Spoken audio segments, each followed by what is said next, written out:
Di atas atau di bawah?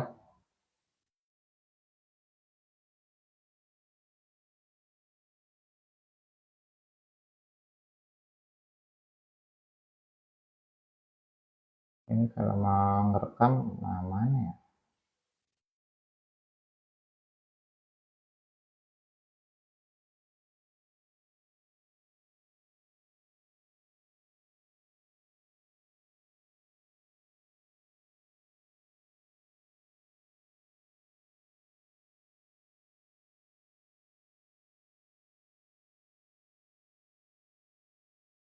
Halo, Rama.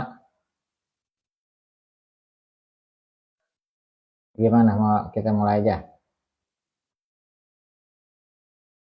Lagi ya. Yang lain udah pada ready?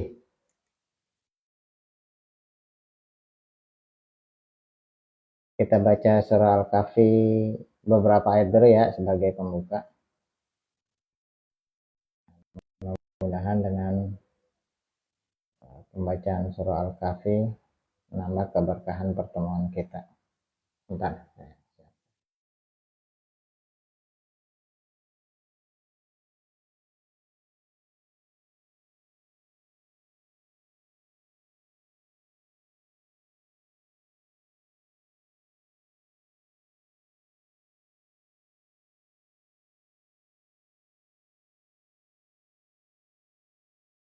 Ya, udah siap ya. A'udzu billahi minasyaitonir rajim. Bismillahirrahmanirrahim. Alhamdulillahilladzi anzala ala 'abdihil kitaba wa lam yaj'al lahu 'iwaja. قيما لينذر بأسا شديدا من لدنه ويبشر المؤمنين الذين يعملون الصالحات أن لهم أجرا حسنا ماكثين فيه أبدا وينذر الذين قالوا اتخذ الله ولدا ما لهم به من علم ولا لآبائهم كبرت كلمة تخرج من أفواههم إن يقولون إلا كذبا فلعلك باخع نفسك على آثارهم إن لم يؤمنوا بهذا الحديث أسفا إنا جعلنا ما على الأرض زينة لها لنبلوهم أيهم أحسن عملا وإنا لجاعلون ما عليها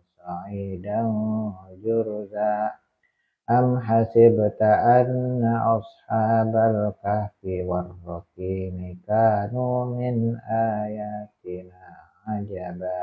Ayat terakhir. إذ أوى الفتية إلى الكهف فقالوا ربنا آتنا من لدنك رحمة وهيئ لنا من أمرنا رشدا Sadaqallahul azim. Ya, baik, kita mulai aja. Bismillahirrahmanirrahim. Assalamualaikum warahmatullahi wabarakatuh.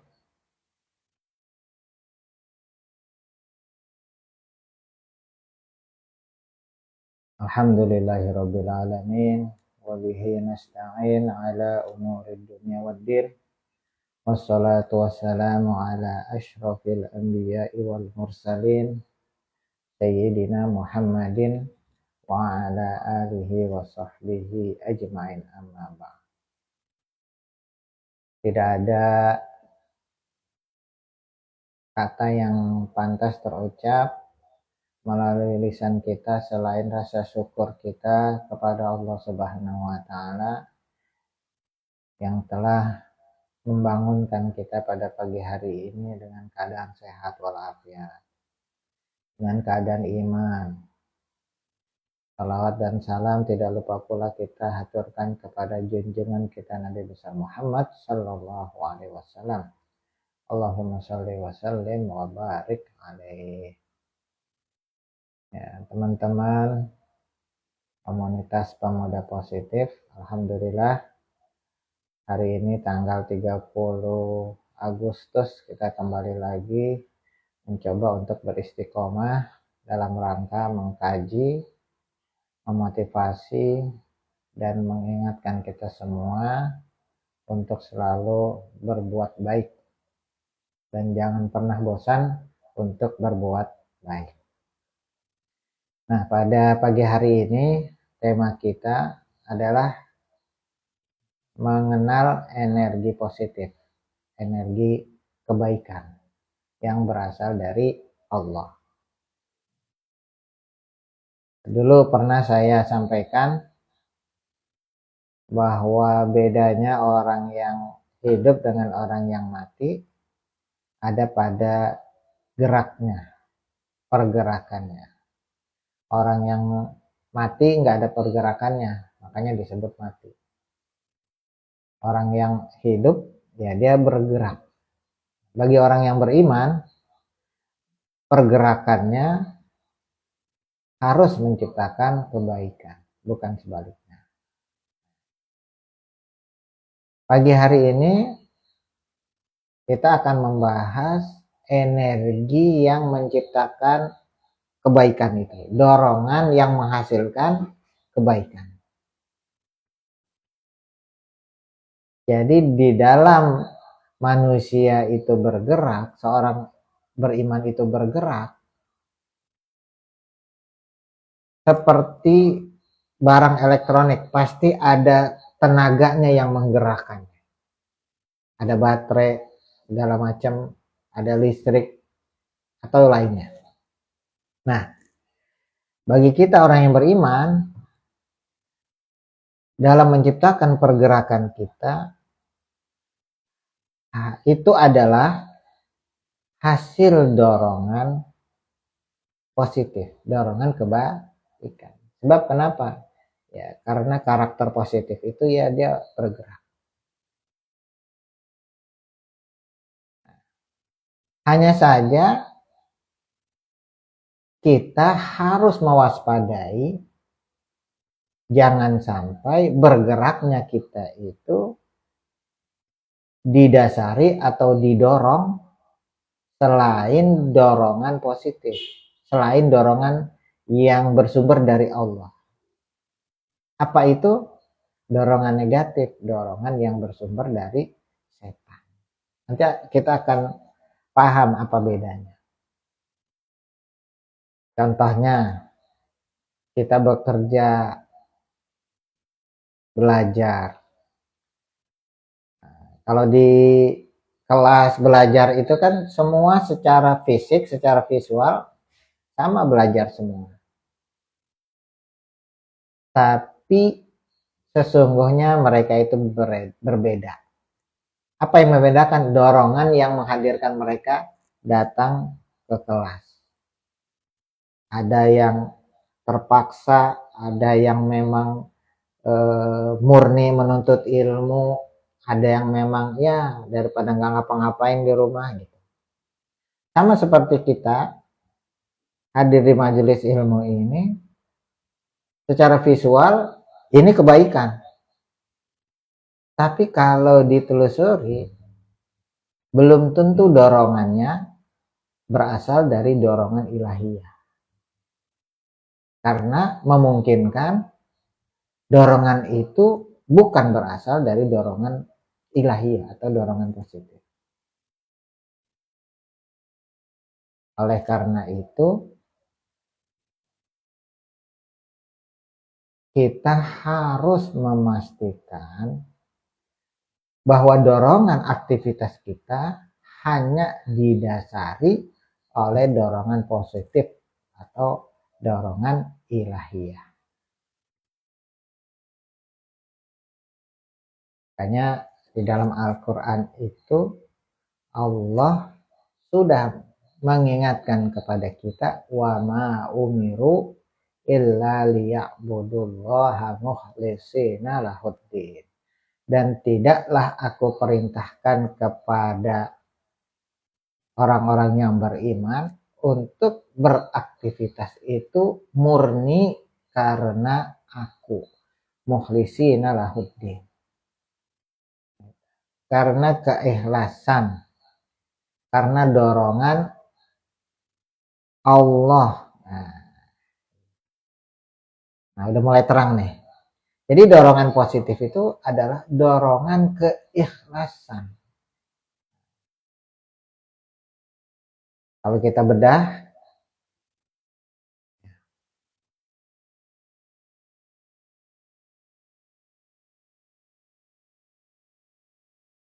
dorongan apa namanya?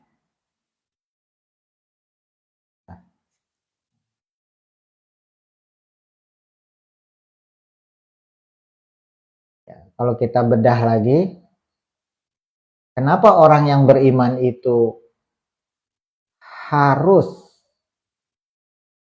mendasari dorongannya itu keikhlasan? Karena sumber kebaikan itu adalah iman. Apa? Sumber kebaikan adalah iman. Dan untuk mempertahankan iman, menjalankan iman sebagai bukti keimanan, perbuatan baik dan lain sebagainya, harus tetap berada pada jalur kebaikan. Apa itu? Dilakukan dengan cara ikhlas. Maka dorongan ini yang harus dipastikan. Yang harus kita pastikan itu selalu menjadi motif di dalam aktivitas kita. Nah, gitu. Sekali lagi, nggak semua aktivitas orang beriman yang tercipta itu didasari motif lillahi ta'ala, mukhlishina lahuddin, dorongan kebaikan. Karena ya namanya setan berusaha dia untuk mencampur adukan. Nah, efeknya apa? Hasilnya tidak maksimal. Nah, gitu. Bisa dipahami sampai di sini ya. Jadi kesimpulannya hanya dorongan yang berasal dari Allah, mukhlishina lahuddin, yang hanya menciptakan kebaikan. Kebaikan apa? Kebaikan di dunia maupun di akhirat. Itu. Tapi kalau dorongan yang negatif, yang bukan dari Allah, dorongan setan, tidak akan menciptakan kebaikan. Secara fisik baik, tapi tidak akan sampai pada akhirat. Dunia saja mungkin dapat dipuji orang dan lain sebagainya, tapi tidak akan menghantarkan pada dunia dan akhirat. Makanya penting kita untuk memastikan dorongan aktivitas kita itu memang berasal dari Allah, sehingga kebaikan yang dihasilkan itu dampaknya dunia dan akhirat. Nah, kalau begitu sumber dorongan positif dari mana? Sumber dorongan positif adalah dari Allah. Iman kita kepada Allah itulah yang menghasilkan energi positif. Jadi berangkat dari iman, dilaksanakan dengan keimanan, mukhlishina lahuddin, maka dorongan positif itu dia akan tetap mengalir. Sampai sini bisa dipahami ya. Nah, bisa dipahami teman-teman? Iya, alhamdulillah Amir sudah muncul. Nah, itu poin pertama, kita harus memastikan dorongan kita itu adalah dorongan ilahiyah. Nah, tentu kita butuh energi positif yang banyak untuk menciptakan kebaikan-kebaikan yang sampai kepada akhirat, dunia dan akhirat. Maka dari itu Allah syariatkan kepada kita semua sarana untuk mencas diri kita agar terjaga selalu berada pada motivasi positif. Motivasinya selalu hanya untuk Allah. Ya. Apa bentuk syariatnya? Salat 5 waktu. Pada awalnya salat 5 waktu itu mungkin kewajiban buat kita. Tapi pada akhirnya ketika manusia yang beriman menyadari pentingnya menjaga keistiqomahan untuk selalu terdorong dari energi ilahiyah, energi positif, mukhlisina lahuddin, maka kita akan merasakan bahwa sholat itu adalah menjadi kebutuhan.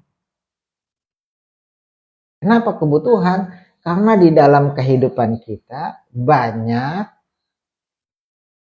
kita temukan alasan-alasan yang menyebabkan seseorang itu berubah, dorongan motivasinya menjadi negatif. Ketemu dengan kepentingan, ketemu dengan perasaan, ketemu dengan segala macam aktivitas dunia, ketemu dengan kekecewaan, ketemu dengan kegagalan, ketemu dengan fakta yang tidak sesuai dengan harapan, itu menyebabkan energi positif yang tadinya ada itu terkuras, bahkan habis. Yang resikonya apa? Manusia berubah menjadi pribadi yang negatif. Putus asa, menyerah, kecewa, benar nggak? Maka untuk menjaga stabilitas energi positif yang ada di dalam diri manusia itu, untuk menciptakan kebaikan-kebaikan yang bermanfaat bagi dunia dan akhirat, Allah ciptakan syariat sholat. Dan sholatnya nggak hanya sekali, 5 kali. Dimana waktu-waktu yang Allah tetapkan itu memang waktu-waktu yang dibutuhkan. Di saat lagi manusia down, lagi jenuh, Allah ciptakan syariat sholat zuhur. Kita lagi lelah-lelahnya fisik maupun rohani karena berhadapan dengan berbagai macam orang yang tidak mengenakan hati. Kita lepaskan sementara, kita mengadu kepada Allah yang tadinya kesal, yang tadinya benci, kecewa. Kita pasrahkan kepada Allah. Akhirnya apa? Mood yang negatif, perasaan yang kecewa segala macam itu diganti dengan energi yang terbarukan dari hasil sholat zuhur. Begitu juga di asar, di saat manusia cenderung lalai, cenderung lagi asik-asiknya aktivitas, Allah tetapkan waktu asar sebagai sarana penyerap energi positif yang besar, di mana kita orang yang beriman harus melawan hawa nafsu dari ngantuk, dari kesibukan dan lain sebagainya untuk menyerap energi yang baru lagi. Begitu seterusnya, maghrib, isya, dan subuh adalah pusat energi positif yang Allah pancarkan melalui alam ini, di mana semua manusia sangat membutuhkan energi subuh. Makanya sholat subuh awal waktu itu godaannya berat, perjuangannya besar. Tapi jika itu mampu diistiqomahkan, mampu menjadi membentuk seseorang yang memiliki integritas, pantang menyerah, nggak mudah putus asa. Nah, itu rahasianya. Karena apa? Energi yang terserap pada sholat subuh, waktu subuh itu sangat besar. Yang dibutuhkan dalam kehidupan sehari itu. Maka orang yang terbiasa sholat subuh, kemudian kesiangan, seakan-akan hari itu dia sia-sia. Nggak ada motivasi, nggak ada dorongan. Kenapa? Kehilangan baterai subuh. Nah, gitu. Makanya penting kita menciptakan atau menjaga energi positif kita untuk bisa menghadirkan aktivitas yang baik sampai pada dunia akhirat dengan energi positif yang kita punya. Nah, bisa dipahami teman-teman? Belum lagi nih, alhamdulillah. Belum lagi nih yang udah berumah tangga, Murdani. Berumah tangga itu, nikah itu enaknya sebulan pertama. Nah, betul nggak Dan? Udah bulan kedua udah mulai ada ujian-ujian, itu menguras energi. Aduh, kenceng banget.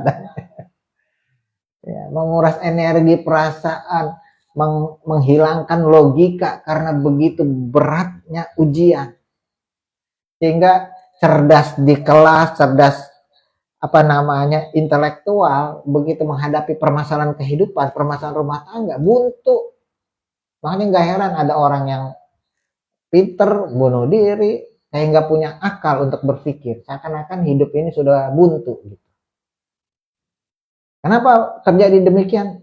Karena mereka tidak menyimpan energi positif yang dibutuhkan untuk kehidupan. Ditolak, ngelamar di sini ditolak, ngelamar di situ ditolak, baru 3 kali udah putus asa. Kenapa putus asa? Pantas bangunnya kesiangan terus. Nah, kenapa? Nggak punya energi, nggak punya motivasi. Yang dibutuhkan di dalam berusaha menghadapi kenyataan hidup ini yang tidak sesuai dengan harapan manusia. Itulah hidup. Jauh dari harapan. Karena Allah jadikan kehidupan dunia itu sebagai ujian. Makanya nggak ada yang sempurna. Di dunia ini nggak ada yang sempurna. Wah keren Dani udah menikah segala macam. Wah seakan-akan kesempurnaan ada pada Dani. Tapi bagi Dani, waduh, kalau ketika lagi dapat ujian rumah tangga nih, waduh, repot juga ya. Nah, nggak usah saya sebut deh, ntar jadi pada nggak mau nikah lagi. Sama melihat orang yang sudah berumah tangga, kebetulan Rama sudah bekerja, waduh enak banget gitu. Ya pulang kerja ada yang nyambut. Tapi bagi orang yang rumah tangga, pikiran tidak seperti Rama. Ada lagi orang yang melihat Rama yang belum bekerja, melihat enak ya jadi Rama udah bekerja segala macam. Padahal buat Rama enakan nggak kerja, bisa banyak istirahat. Jadi dunia itu nggak ada yang sempurna. Ada orang yang rezekinya bagus tapi nggak punya anak. Ada yang punya anak rezekinya nggak bagus. Begitu terus diputar balikan karena memang dunia itu adalah tempatnya ujian. Gak ada yang sempurna, semua kurang. Oleh karena itu kita butuh energi positif biar hidup kita itu stabil dalam menghadapi kenyataan-kenyataan hidup. Berapa banyak orang yang dari luar daerah datang ke Jakarta mengadu nasib ingin memperbaiki kehidupan. Pertanyaan saya, apa semua orang yang datang ke Jakarta itu sukses dan berhasil? Enggak. Harus berkutat dengan perjuangan, kekecewaan, harapan kosong, dan lain sebagainya. Itulah kehidupan. Bagi mereka yang tidak memiliki cukup energi positif, dia akan mudah menyerah. Dia akan mudah kalah, akan tersingkirkan. Tapi bagi mereka yang memiliki cukup energi positif yang berasal dari Allah, maka dialah yang akan menjalaninya dengan sabar, dengan istiqomah. Kemudian pada masanya nanti dia akan mendapatkan kesuksesan sebagaimana yang dia harapkan. Nah, bisa dipahami teman-teman ya. Nah, maka menyiapkan diri untuk selalu berada pada energi positif adalah langkah awal kita menuju sukses. Kita siapin dulu perangkatnya. Mau berapa ratus quote yang kita hafalkan, kita jadikan sebagai fondasi kehidupan, tapi kita nggak punya cukup energi, baterai positif, nggak akan berfungsi. Kenapa? Karena untuk menjalankan quote itu perlu energi, perlu bergerak.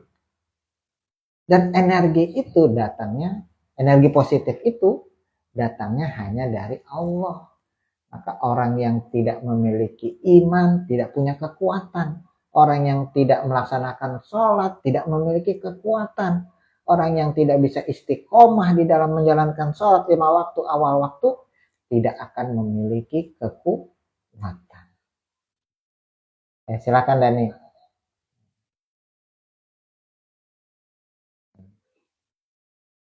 Bisa dipahami teman-teman, itu yang kedua. Jadi kita harus menyiapkan energi positif untuk menghadapi berbagai macam ujian-ujian, kekecewaan segala macam yang semua itu adalah bagian dari negatif. Jadi siap bertempur dengan menyiapkan energi dari dalam diri kita, yaitu energi positif yang sumbernya dari Allah. Nah, yang ketiga, yang terakhir. Oh, saya udah melaksanakan sholat tapi masih begini.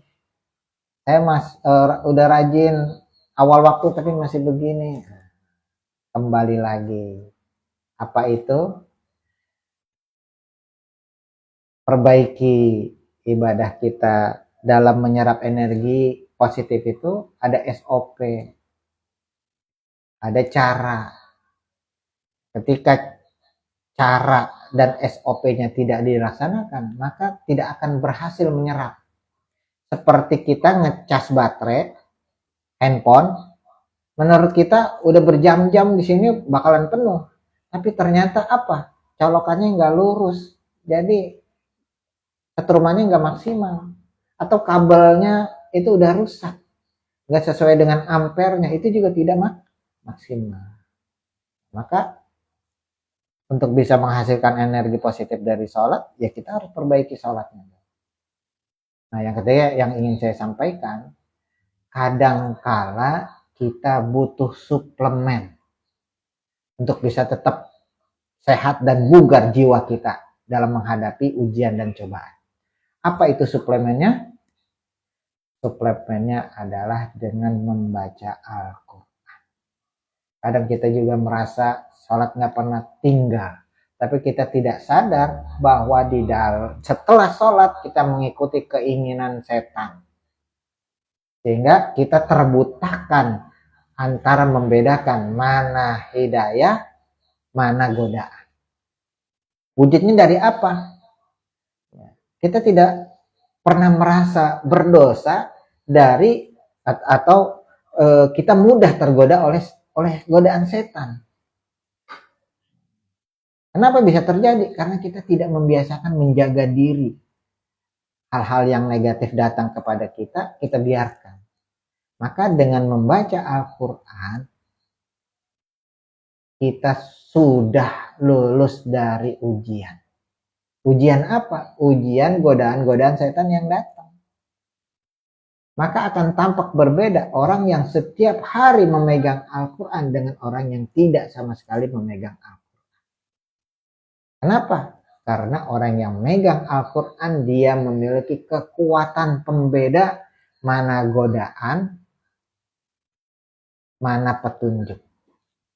Coba aja kalau kita baca Al-Quran, nggak mudah untuk mewujudkan, menghadirkan bacaan di dalam kehidupan kita sehari-hari, nggak mudah.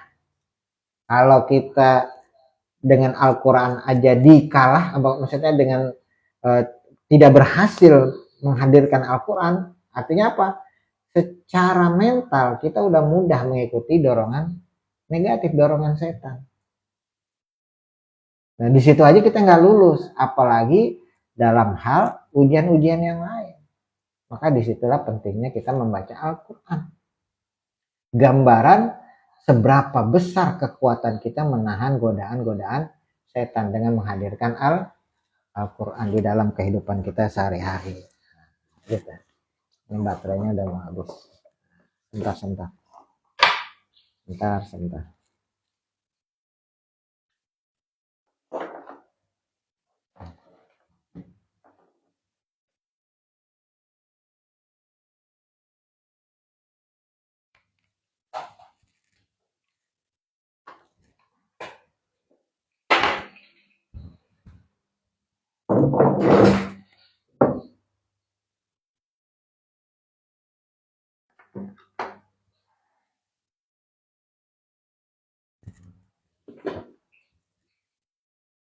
Ya, saya lanjutkan. Jadi kenapa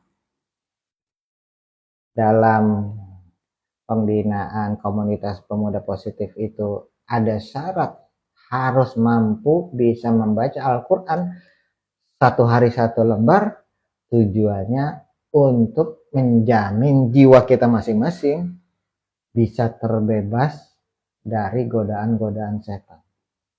Kita selesai dengan urusan kita masing-masing karena sudah berhasil menghalau godaan setan melalui bacaan Al-Quran setiap hari, kan kita istiqomah.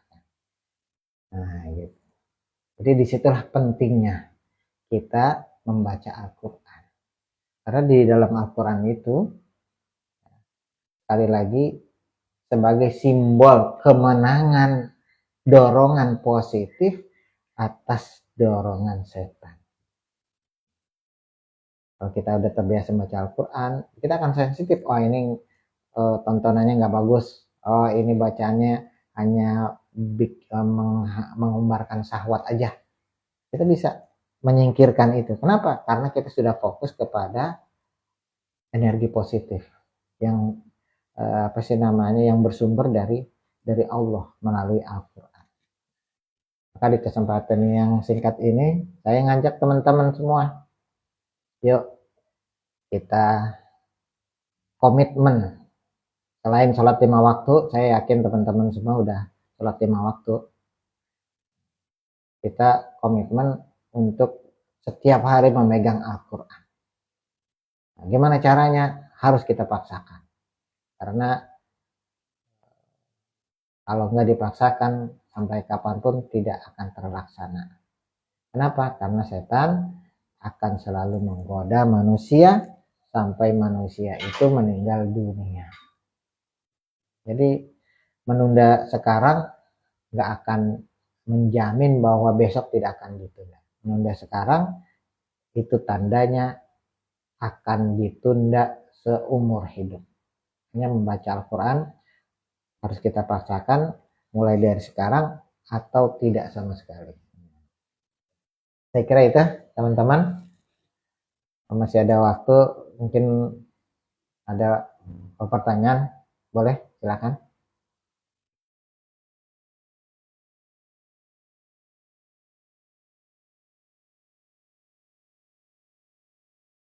Nggak ada? Ya. Jadi kesimpulannya dari pertemuan kajian kita pada Jumat Berkah kali ini adalah yuk kita sama-sama pastikan aktivitas kita itu memang dorongan ilahiyah melalui apa? Aktivitas yang mukhlisina lahuddin. Karena hanya dorongan ilahiyah, aktivitas itu disebut benar-benar aktivitas kebaikan. Kebaikan yang mencapai, yang menembus bukan cuma dunia tapi juga akhirat. Itu yang pertama poin kita. Yang kedua, kita harus menjaga energi positif di dalam kita. Cara menjaganya adalah lewat sholat 5 waktu. Karena Allah ciptakan sholat 5 waktu itu sebagai sarana memperkuat energi positif. Yang tadinya sudah berkurang ditambahin lewat sholat. Dan yang ketiga,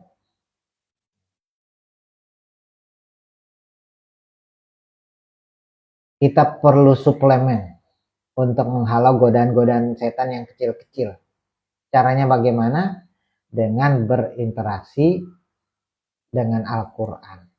Orang yang berinteraksi dengan Al-Quran setiap hari rutin istiqomah menggambarkan bahwa dia telah mampu mengalahkan setan, mengalahkan hawa nafsu, mengalahkan dorongan negatif yang akan mengganggu dia dan mengalihkan dari komitmen dia untuk menuju kepada kesuksesan dunia dan akhirat.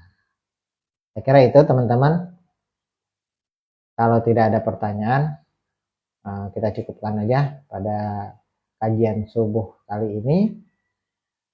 Kenapa ini penting? Ya, untuk menciptakan kebaikan, ya energi kita harus selalu positif. Bagaimana kita bisa positif kalau kita habis kecewa? Nah, kalau kita kalau kita terus-terusan mengeluh dan lain sebagainya. Maka pastikan bahwa energi positif kita itu terus berada pada titik yang penuh, jangan sampai minus. Caranya adalah ya dengan kita menjaga berinteraksi dengan Allah. Apapun bentuknya, ketika itu berhubungan dengan Allah, insya Allah akan mampu menambah energi positif di dalam jiwa kita yang akan membimbing kita kepada aktivitas positif sampai pada kesuksesan. Kesuksesan itu adalah identik dengan positif. Itu saja dari saya. Kita tutup dengan hamdalah. Alhamdulillahirabbil alamin. Kafaratul majlis. Subhanakallahumma wa bihamdika asyhadu an la ilaha illa anta astaghfiruka wa atubu ilaik. Dari saya sekian. Assalamualaikum warahmatullahi wabarakatuh.